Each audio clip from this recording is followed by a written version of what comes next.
April 9th, 1965. 18,000 feet above Thanh Hoa Province, North Vietnam. Captain Nguyen Van Bai banks his MiG-17 into a gentle turn, the morning sun glinting off the swept wings of his fighter as he scans the horizon. The radio crackles with calm chatter from his wingman, Lieutenant Pham. Below them, the rice paddies of the Red River Delta stretch like a patchwork quilt toward the Gulf of Tonkin. It's a routine patrol, one of dozens they've flown since the Americans began their bombing campaign 2 months ago. Then he sees it, a dark speck emerging from a cloud bank to the north, growing larger with impossible speed. Van Bai's eyes narrow. The shape is wrong. Too big. Too brutish.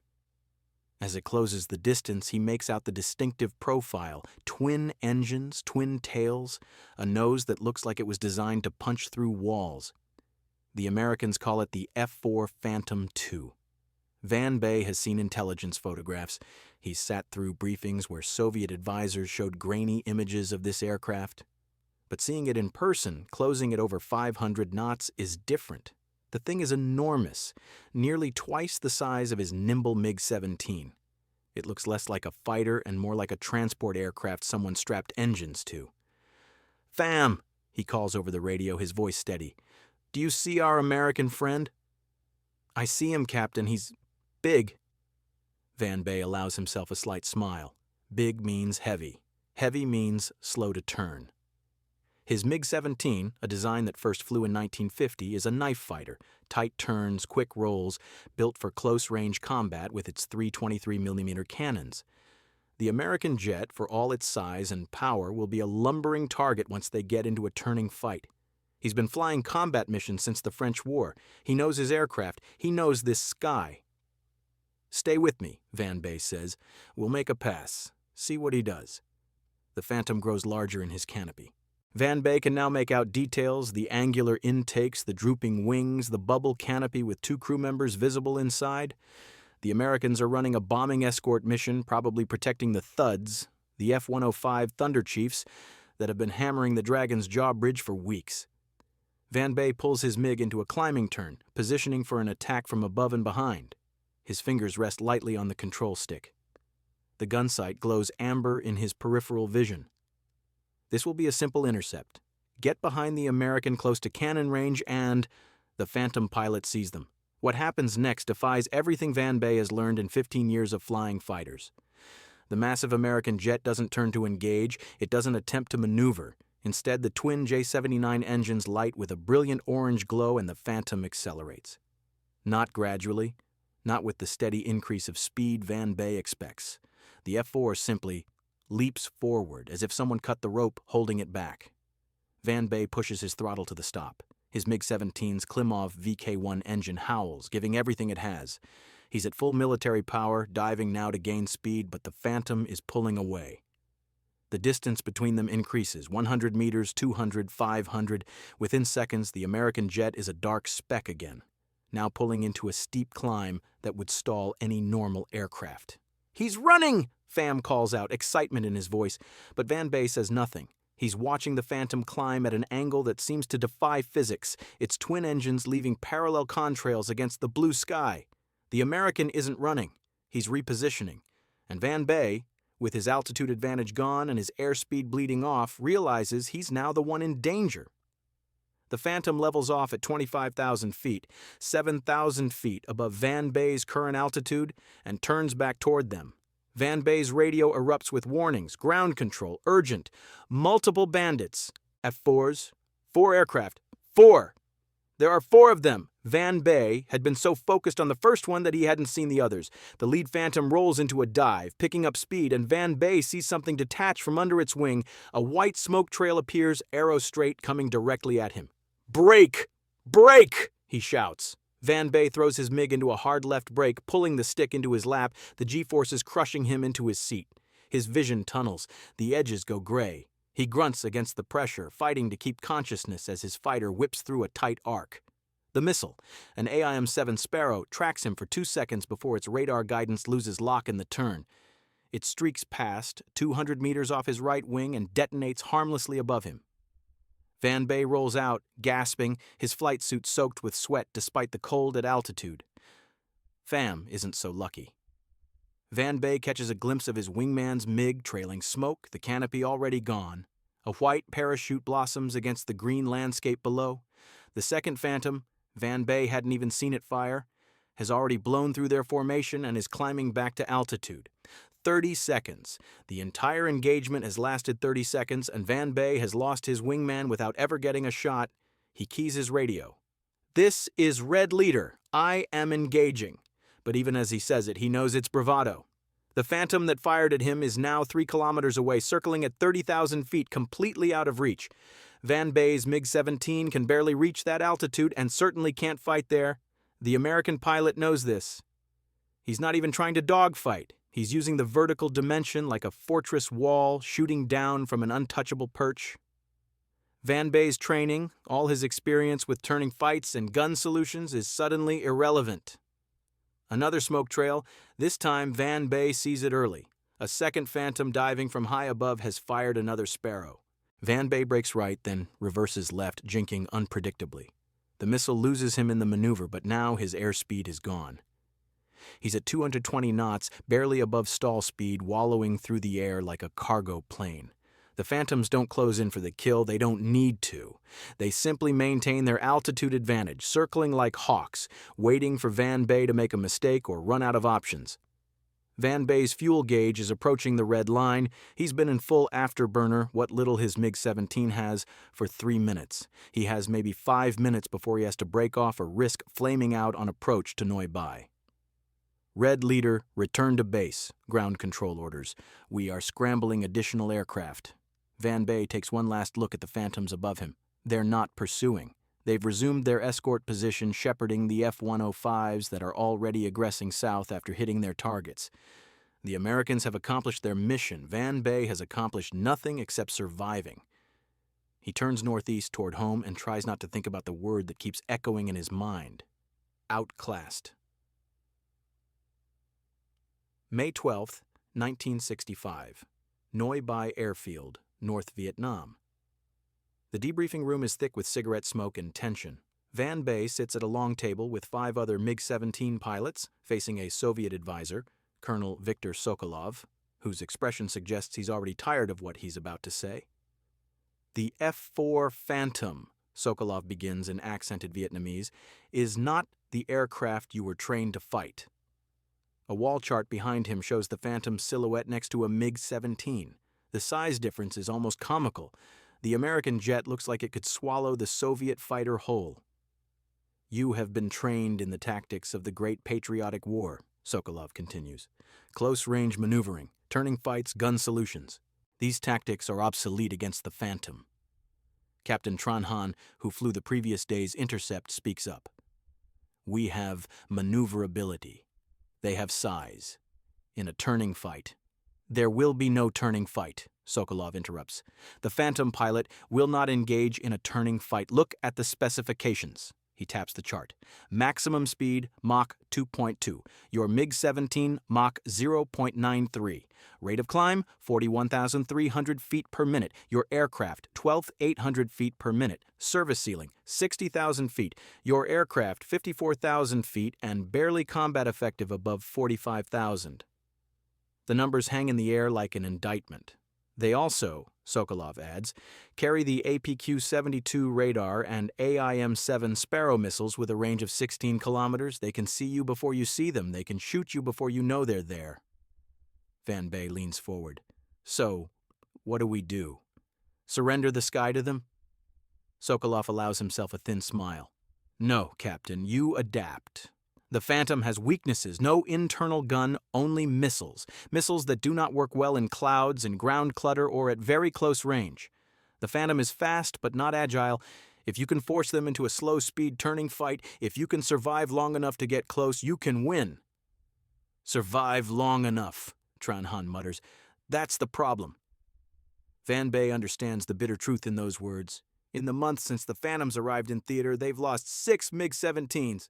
They've shot down 1 F-4, a lucky burst of cannon fire after an American pilot made the mistake of trying to dogfight at low altitude. 1 for 6, and the Americans can replace their losses. North Vietnam cannot, but Van Bay also knows something else. The Americans are confident, perhaps overconfident. They believe their technology makes them invincible, and confidence breeds mistakes. "When do the MiG-21s arrive?" Van Bay asks. Sokolov's expression brightens slightly. 2 weeks. Faster than the Phantom, more agile than your MiG-17. Armed with both guns and missiles, with the MiG-21, we will even the odds. Van Bay nods, but he's thinking about the Phantom he faced, the way it climbed away from him with such casual power, the way it controlled the entire battle without ever entering gun range. The Americans call it the Phantom, a ghost, something that can't be touched. He thinks, we'll see about that. Outside, the evening air raid siren begins to wail. The Phantoms are coming back. March 18, 1965. USS Midway, Yankee Station, Gulf of Tonkin. Lieutenant Commander James "Hawk" Hawkins pulls himself up the ladder into the cockpit of his F-4B Phantom, the smell of jet fuel and hot metal thick in the humid air. Behind him, his radar intercept officer, Lieutenant Bob "Razor" Rasmussen, is already strapping into the rear seat, running through the pre-flight checklist with the methodical precision that's kept them alive through 23 combat missions. The deck crew swarms around the aircraft, purple shirts handling fuel, red shirts managing ordnance, yellow shirts directing the choreographed chaos that is carrier operations. 2 AIM-9 Sidewinders hang from the inner wing pylons, heat-seeking missiles with a 6-mile range. 2 AIM-7 Sparrows are mounted on the fuselage stations, radar-guided missiles that can reach out to 16 miles. No gun. The Phantom was designed without an internal cannon. The Navy brass believed missiles had made gun combat obsolete, that modern jets would fight at supersonic speeds beyond visual range, where cannons were useless relics of a bygone era. Hawkins has his doubts about that theory. So does every other Phantom driver who's actually flown combat over North Vietnam. "Ready back there, Razor?" Hawkins calls over the intercom. "Systems green, radar's warm, let's go hunting." The catapult officer gives the signal. Hawkins advances both throttles to full military power, checks the controls one last time, then pushes into afterburner. The twin J-79 engines scream. 36,000 pounds of thrust punch him back into the seat. The catapult fires, and the world compresses into 3 seconds of violent acceleration, 0 to 165 knots, 45,000 pounds of fighter hurled into the air off the bow. They climb through scattered clouds, Hawkins easing into a gentle turn to join his wingman, Lieutenant Mike "Joker" Johnson, who launched 30 seconds earlier. Within minutes, they're in a 4-ship formation, 2 Phantoms from VF-96 and 2 from VF-21, flying TARCAP, Target Combat Air Patrol, for an alpha strike against the Than Hoa Bridge. "Crystal Flight, this is Red Crown." The voice of the cruiser USS Long Beach crackles over the radio. "Multiple bandits, bearing 345, range 40 miles, looks like MiG-17s climbing out of Fuck Yen." Hawkins feels his pulse quicken. MiGs. Real ones. Not just another milk-run bombing escort. "Crystal copies, we're inbound." Razor's already working the APQ-72 radar, his voice calm despite the circumstances. "I've got contacts. 4 of them, 12 o'clock, Angels 15, 32 miles, and closing." Hawkins scans the sky ahead. Nothing yet.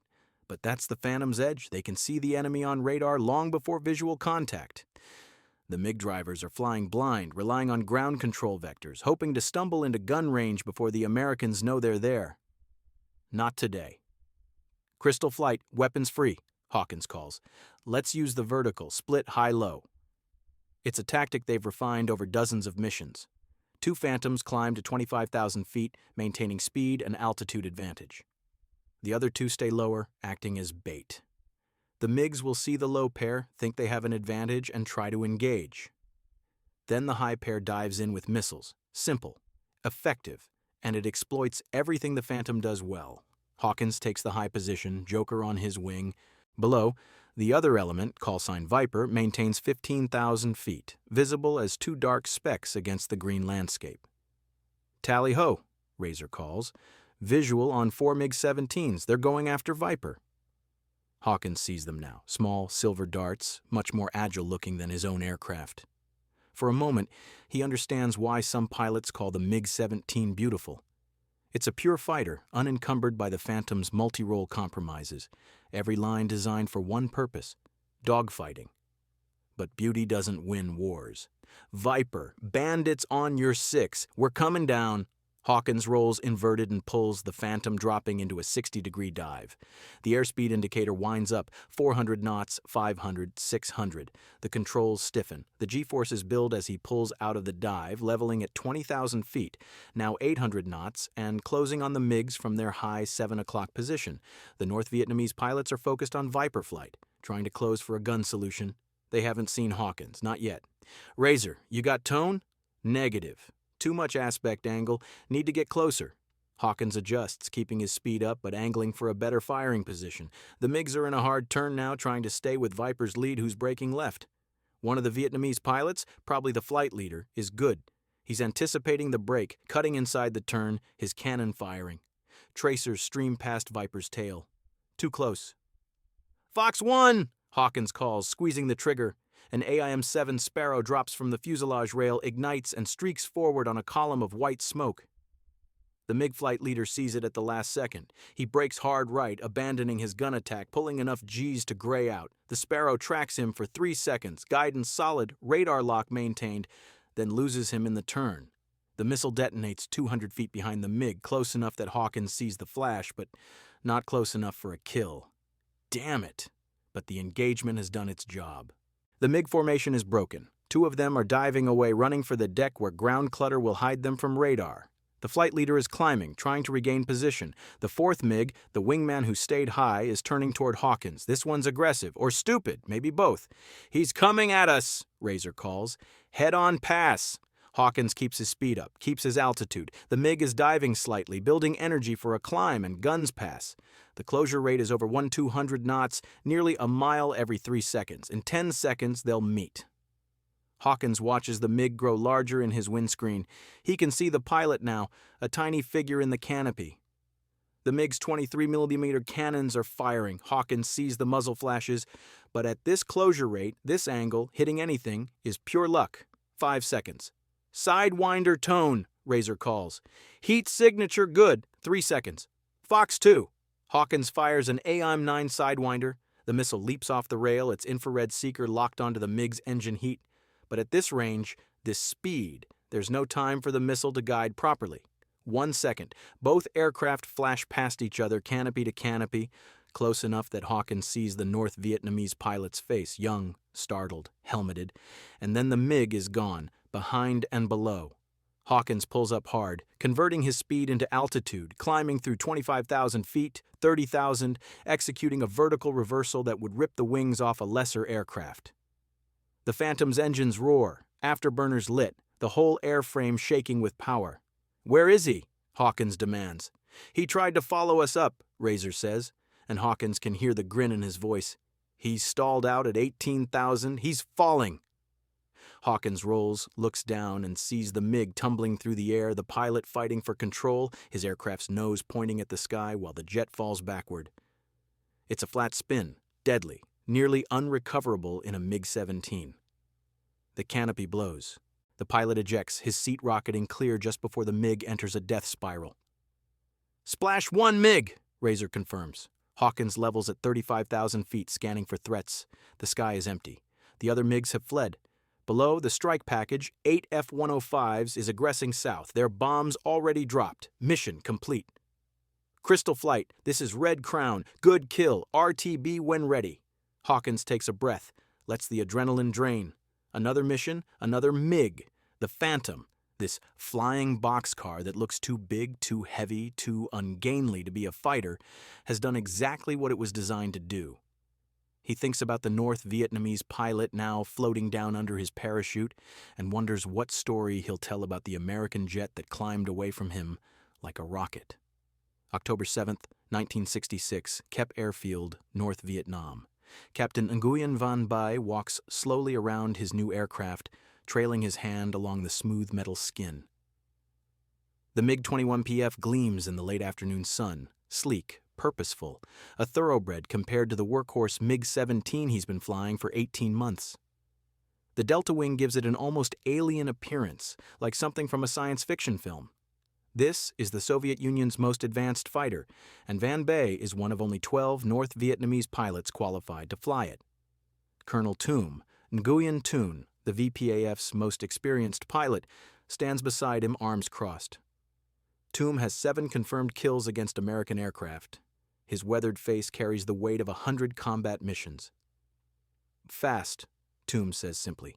Faster than the Phantom. Mach 2.1 in level flight. You can run from them now or chase them when they run from you. And the weapons? 2 K-13 missiles, copies of the American Sidewinder, 123mm cannon with 200 rounds. The cannon is crucial. The Americans have learned this the hard way. Van Bay nods. He studied the intelligence reports. The Phantom's missiles, both the Sparrow and Sidewinder, have abysmal reliability. Sparrows fail to guide properly 40% of the time. Sidewinders lose lock in hard turns. And without an internal gun, Phantom pilots who get into close-range knife fights often find themselves defenseless, forced to disengage or rely on their wingman. The Americans are predictable, Toom continues. They always try to use the vertical. Climb high, dive fast, fire missiles, climb away. They think altitude and speed are everything. Aren't they? Toom's expression hardens. Altitude and speed mean nothing if you can't hit your target. We've learned to fight them low, where their radar missiles don't work. We force them into turning fights where their size works against them. We've lost the technological war, Van Bay. So, we win the tactical one. Over the past year, the calculus has shifted. The Americans have grown confident, too confident. Their Phantom pilots come north expecting easy kills, expecting the MiGs to run, but the VPAF has evolved. Ground control now provides precise vectors, guiding MiG flights into optimal attack positions. They've learned to exploit the Phantom's blind spots, approaching from directly below or behind, where the big American jet's radar can't track them effectively. And they've learned to be patient. Let the Phantoms fire their missiles at long range, evade, close the distance, get inside the minimum range where missiles can't function, then use superior maneuverability and cannons to finish the fight. Tomorrow, Toom says, you'll fly your first MiG-21 combat mission. The Americans are planning another Alpha strike, large one, 40 aircraft. And we're scrambling how many? 16.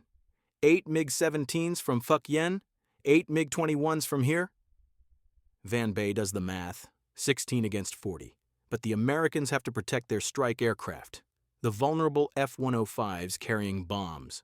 The Phantoms will be split between defending the bombers and attacking the MiGs, and in that chaos, in the swirling confusion of close-range combat over North Vietnam, the odds can shift quickly. What's the plan? Van Bay asks. Toom smiles, a predator's smile. You'll see tomorrow, but I'll tell you this. The Americans think they own the sky. Tomorrow, we remind them they're guests, unwelcome guests. October 8, 1966, 22,000 feet above Hanoi, North Vietnam. The warning comes over the radio while Hawkins is escorting a strike package of F-105s toward their target, the Paul Doomer Bridge spanning the Red River. Crystal Flight, Red Crown, multiple bandits, MiG-21s and MiG-17s, mixed formation, bearing 015, 20 miles. Hawkins feels the familiar spike of adrenaline, but something's different about this call. Mixed formation. The North Vietnamese have never done that before. The MiG-17s and MiG-21s operate from different bases, fly different missions. Razor, what do you make of that? Coordinated attack, his RAO replies. They're learning. The formation appears on radar moments later, not the cautious, probing attacks they've faced for months, but a deliberate, aggressive push. 8 contacts coming fast and low. Crystal Flight, engage at will. Viper, stay with the strike package. Hawkins banks left, Joker on his wing, climbing to gain the altitude advantage they need. Below, the F-105s, call sign Thuds, continue toward their target, vulnerable and laden with 6,000-pound bomb loads. Tally bandits, Razor calls. MiG-21s high, MiG-17s low. And suddenly Hawkins understands the trap. The MiG-21s are the bait, fast, threatening, drawing the Phantom escorts up and away from the strike package. Meanwhile, the MiG-17s are positioning low, staying in ground clutter where radar can't track them effectively, setting up to hit the F-105s from below. It's brilliant. And it's exactly the kind of coordinated tactics the North Vietnamese haven't shown before. Viper, check low. MiG-17s coming up underneath the package. But the warning comes seconds too late. Hawkins sees the tracers, bright orange lines arcing up from below, stitching across the belly of an F-105. The thud shudders, streams fire, and begins a slow roll to the right. The pilot ejects, his seat firing clear just before the aircraft explodes in an orange-black fireball. Viper 3 is hit! Viper 3 is down! Hawkins has to make a choice: chase the MiG-21s that are climbing away or dive to protect the vulnerable strike aircraft below.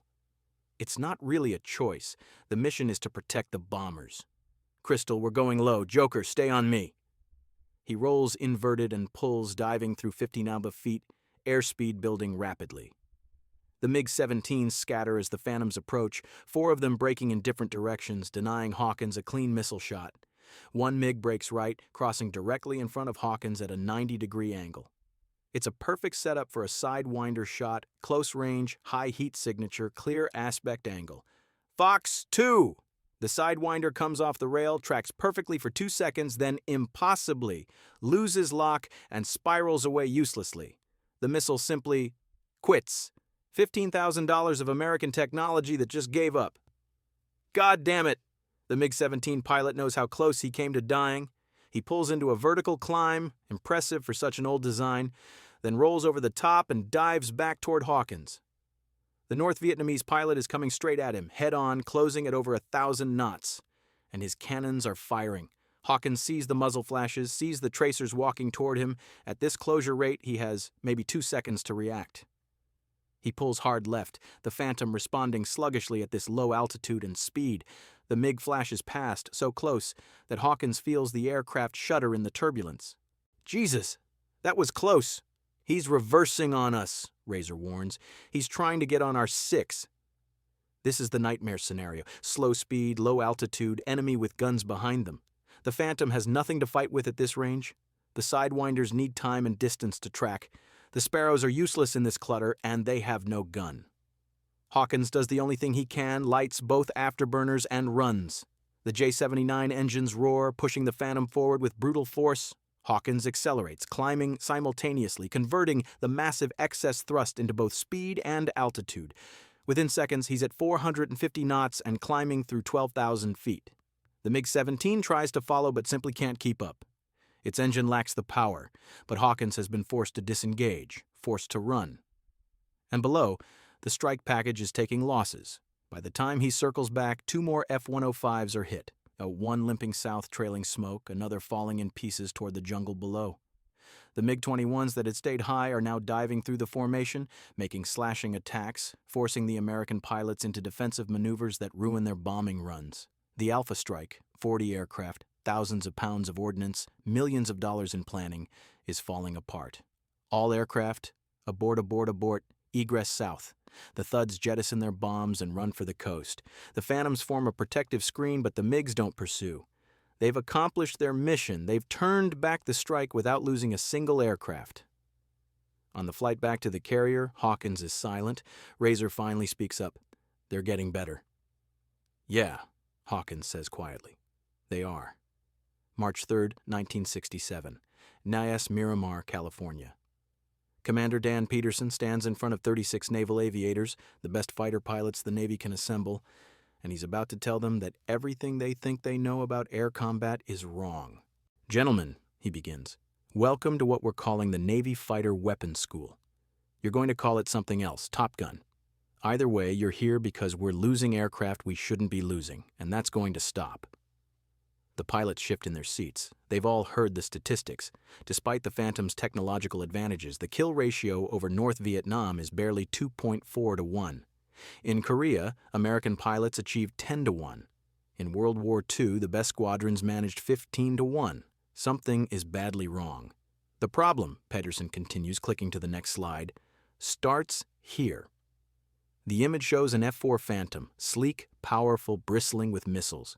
We built the most advanced fighter in the world, Mach 2 capable, sophisticated radar, beyond visual range missiles, and then we sent pilots into combat who'd never fought anything except predictable training scenarios against friendly aircraft following safety rules. He lets that sink in. The North Vietnamese don't follow safety rules, they don't fly predictably. They force us into close-range turning fights where our missiles don't work and we don't have guns, and they're very, very good at it. A lieutenant commander raises his hand. Sir, the solution seems simple. Add a gun pod. We are, Pedersen replies. Su-16 and Su-23 gun pods are being deployed now. But a gun pod isn't the answer. It adds drag, reduces performance, and most pilots can't hit anything with it anyway because they've never trained for gun combat. The real answer is tactics. He clicks to the next slide, a diagram showing two F-4s in formation, not the traditional close fingertip formation, but spread wide, almost a mile apart. This is called loose deuce. The section leader and wingman maintain mutual support while having freedom to maneuver independently. When one pilot is engaged, the other is in position to attack. You're never predictable, never vulnerable, never alone. Another slide, a vertical diagram showing altitude separation. The North Vietnamese have learned to exploit the vertical. They stay low, use ground clutter to hide from our radar, then pop up for gun attacks, so we use the vertical against them, one section high with energy and speed, one section lower as bait. When the MiGs commit to the low section, the high section dives in with missiles. Lieutenant Commander James Hawkins, now an instructor after 2 combat tours, watches the younger pilots absorb the information. He sees the skepticism on some faces, the eagerness on others. These men need to understand that tactics aren't theory. They're the difference between coming home and floating down on a parachute over hostile territory. Starting tomorrow, Pedersen says, you'll fly against aggressor aircraft, A-4 Skyhawks and F-5 Tigers, flown by instructors who will replicate MiG-17 and MiG-21 tactics. They will beat you, repeatedly, until you learn.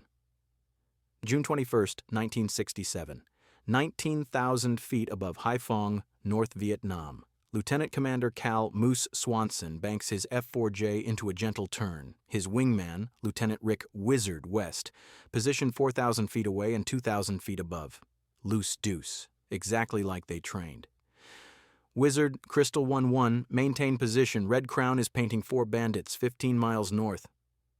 Crystal 1-2 copies. Swanson's RIO, Lieutenant Jerry Houston, has the radar contact.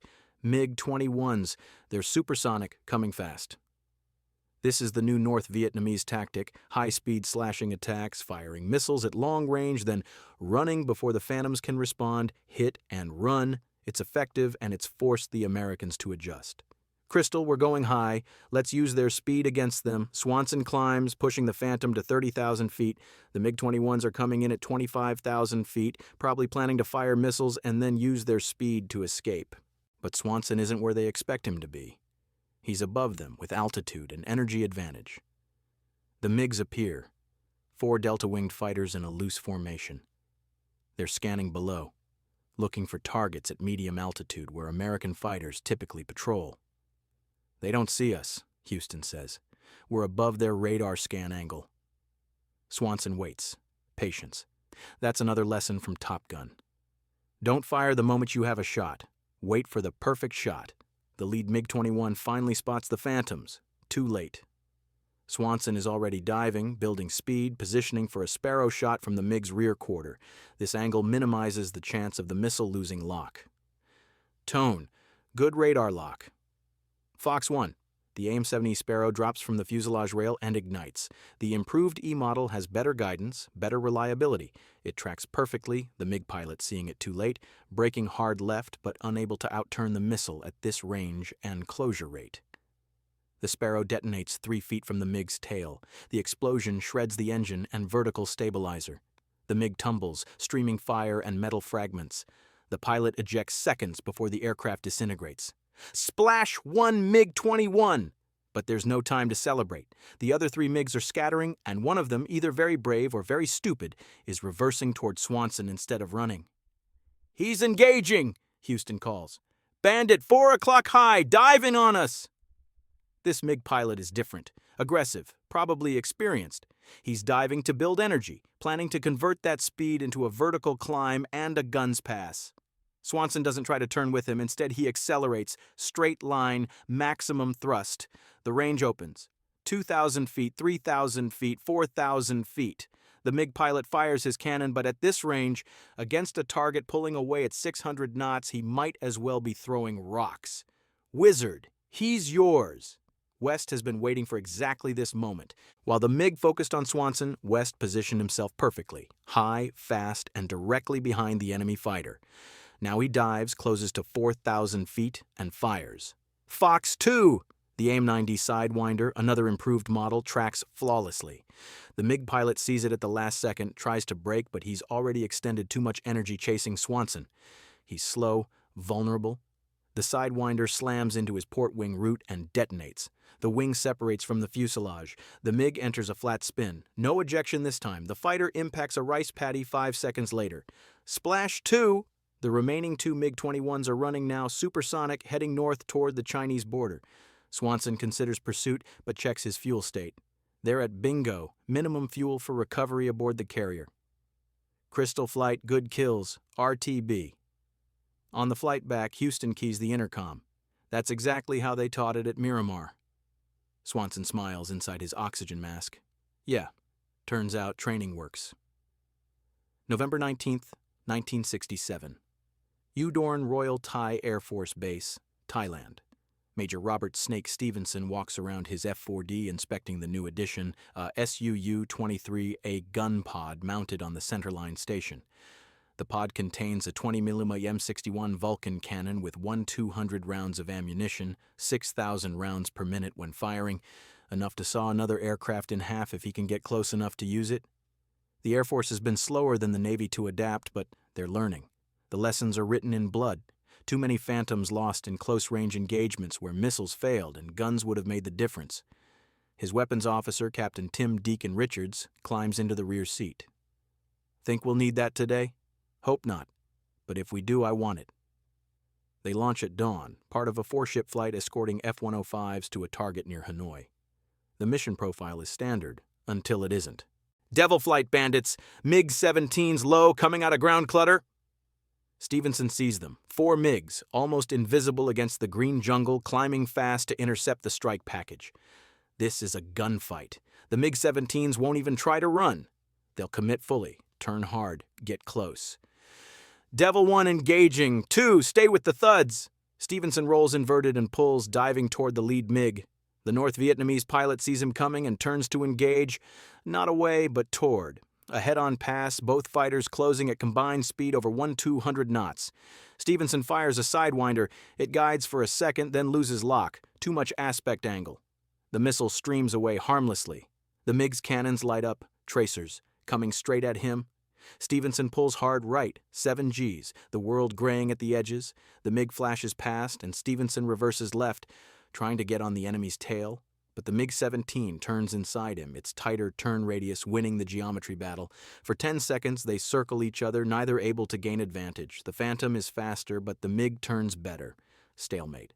Then Stevenson remembers the gun. He stops trying to outturn the MiG. Instead, he uses the Phantom's power, climbs vertically, converting speed to altitude, then rolls over the top and dives back down. The MiG pilot follows, but his older engine can't maintain the energy. At the top of the loop, he stalls, just for a second, but a second is enough. Stevenson is diving, picking up speed, and the MiG is directly in front of him, 800 feet away, slow and vulnerable. He thumbs the trigger. The Vulcan cannon roars, a sound like ripping canvas magnified 1,000 times. Tracers stream forward. The first burst misses high. Stevenson adjusts, walking the rounds down. The second burst hits. 20mm rounds tear through the MiG's fuselage. The canopy shatters. The left wing crumples. The aircraft rolls right and noses down, falling, no ejection. Splash 1 MiG-17. Gun kill. It's the first confirmed gun kill by an Air Force F-4 in Vietnam, proof that sometimes the old ways still work. January 19th, 1968. 16,000 feet above Thanh Hoa Province, North Vietnam.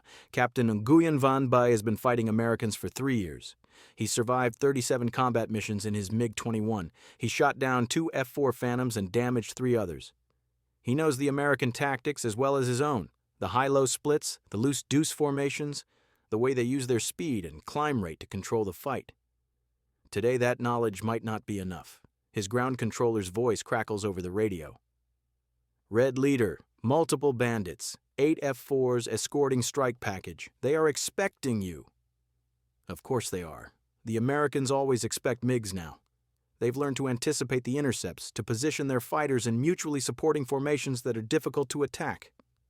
Gone are the days when a single MiG could dive through a formation and escape. Now the Americans hunt in coordinated pairs, covering each other, giving no openings. Van Bay leads a flight of 4 MiG-21s, all he has left. The VPAF has lost 63 aircraft in the past year. Pilots cannot be replaced as quickly as the Americans replace theirs. Every mission now feels like a calculated risk with diminishing odds. Red flight, we attack from below. Single pass, do not commit to a turning fight. His pilots acknowledge, they understand. The Phantom pilots have become dangerous. Many have returned for second and third combat tours. They've trained at this place the Americans call Top Gun. They no longer make the mistakes that cost them aircraft in 1965 and 1966. Van Bay drops to 5,000 feet, using the hills and ground clutter to mask his approach. The strike package appears on the horizon, F-105 Thunder Chiefs in a loose formation, with 4 F-4 Phantoms flying high escort and 4 more weaving below the bombers. Perfect positioning. The Americans have learned well. Van Bay picks his target, a Phantom flying the lower patrol slightly separated from its wingman. A small mistake, perhaps the only mistake he'll get. Red 2 and 3, engage the high Phantoms, draw them away, Red 4 with me. Van Bay lights his afterburner and climbs, building speed 500 knots, 600 knots. His MiG-21 accelerates like a rocket. He's committed now, no turning back, no second chances. The Phantom crew sees him at 8,000 feet range. Van Bay watches the American jet begin a turn to engage, but he's already calculated the geometry. He'll reach missile range before the Phantom can bring its weapons to bear. His K-13 missile tone growls in his headset, "Lock! Fire!" The missile streaks away, a Soviet copy of the American Sidewinder, ironically developed from a missile that accidentally lodged in a Chinese MiG during the Taiwan Strait crisis and was given to Moscow. Van Bay watches it track, holding his breath. The Phantom pilot reacts instantly, brakes hard left, dispensing flares, the aircraft standing on its wing at 8 Gs. The missile tracks the flares instead of the engines. It detonates harmlessly 200 feet away. Van Bay curses. The Americans even have countermeasures now. The Phantom reverses and Van Bay sees what's coming. The wingman, he'd lost track of the wingman in the attack, is diving on him from above. A perfect counter. This is how they fight now. One defends while the other attacks, always in pairs, always covering each other. Van Bay brakes hard right, his MiG pulling 9 Gs, the edge of the airframe's limits. He sees stars at the edge of his vision, his pressure suit inflates, squeezing his legs and abdomen to keep blood in his brain. A missile, a Sparrow, flashes past his canopy. Close, too close. He reverses left, then right again, jinking unpredictably. Another Sparrow. Another miss. But the Phantoms are hurting him, forcing him lower, slower, into an envelope where their next shot won't miss. Van Bay's wingman, Red 4, tries to intervene, diving on the Phantoms from above, but the Americans see him coming. One Phantom continues pressing Van Bay while the other breaks to engage Red 4. They never lose mutual support, never give an opening. Red 4's MiG explodes, a Sidewinder perfectly tracked. Van Bay sees the parachute deploy, at least his wingman survived. But now it's 3 against 1. Van Bay does the only thing he can, runs. Full afterburner, diving for the deck, heading north at 700 knots. The Phantoms pursue for 30 seconds, then break off. They don't chase him deep into North Vietnamese territory where surface-to-air missiles can reach them. They've learned that lesson, too. Van Bay returns to Kep Airfield, alone. Red 2 and Red 3 are still airborne. They escaped as well. But Red 4 is captured or dead, and the strike package reached its target unopposed. Another failure. Another lesson in how much the war has changed. December 28, 1972. 41,000 feet above Hanoi, North Vietnam, Major James Hawk Hawkins, now on his 3rd combat tour, leads a 4-ship of F-4J Phantoms over the most heavily defended target in Southeast Asia. Below, Hanoi is obscured by smoke from fires started by B-52 strikes. Operation Linebacker II, the Christmas bombing, is in its final days. The mission is MiGCAP, Combat Air Patrol specifically hunting for North Vietnamese fighters attempting to intercept the B-52s. The NVA has thrown everything into the defense. Over 1,000 surface-to-air missiles have been fired in the past 11 days. But their MiG force is depleted. Most of the experienced pilots are dead or captured. The aircraft that remain are flown by younger pilots with less training, less experience, less ability to adapt. Crystal Flight, Red Crown, Single Bandit, MiG-21, low and fast, heading toward the strike package. Hawkins checks his tactical display. One MiG, one desperate pilot trying to reach the B-52s. Crystal copies. We're engaging. He rolls left, diving toward the contact. His RIO, a new kid fresh from Top Gun named Anderson, has the radar locked. Single MiG-21, 12 o'clock low, 18 miles. Hawkins doesn't rush. He positions carefully using the altitude advantage, setting up a textbook intercept. The MiG pilot is flying straight and level, probably fixated on reaching the bombers, not watching his six. A rookie mistake, the kind Van Bay would never have made. Tone, good luck. Fox 1. The AIM-72 Sparrow, the latest model with significantly improved reliability, tracks perfectly. The MiG pilot sees it at 5 miles range, tries to brake, but he's too late and too slow. The missile detonates directly beneath the aircraft. The MiG breaks apart in midair. Splash 1 MiG-21, that's number 6 for me. 6 kills, ace status, but Hawkins feels no joy in it. The fight has become too one-sided. The North Vietnamese Air Force is shattered. What's left are young pilots in old aircraft thrown against an American force that has learned every lesson, fixed every problem, and achieved complete air superiority. The flying boxcar that Vietnamese pilots mocked in 1965 has become the dominant fighter in Southeast Asia. The F-4 Phantom has achieved 107 aerial victories against 42 losses, a 2.4 to 1 kill ratio that, while not matching Korea or World War II, represents a dramatic improvement from the early years. More importantly, the Phantom has evolved. The Navy's F-4J models now carry improved missiles and integrated gun systems. The Air Force's F-4E models have an internal M61 Vulcan cannon built into the nose. Both services have instituted comprehensive fighter weapons training programs.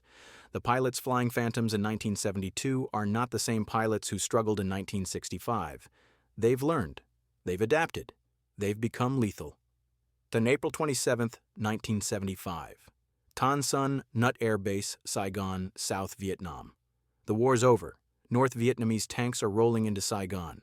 The last American personnel are evacuating by helicopter from the embassy roof. And on the tarmac at Tan Son Nut, rows of F-4 Phantoms sit abandoned. Gifts to the South Vietnamese Air Force, now falling into enemy hands. Captain Nguyen Van Bai, now a colonel and deputy commander of the VPF, walks among them. He runs his hand along the fuselage of one aircraft, feeling the rivets, the patches where battle damage was repaired, the smoothness of American engineering. For 10 years, this aircraft was his enemy. The flying boxcar.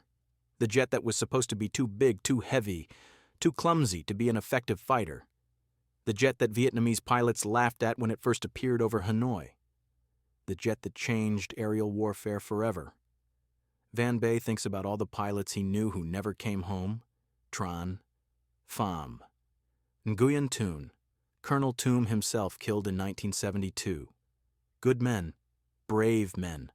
Men who fought with obsolete aircraft against the most technologically advanced military in history.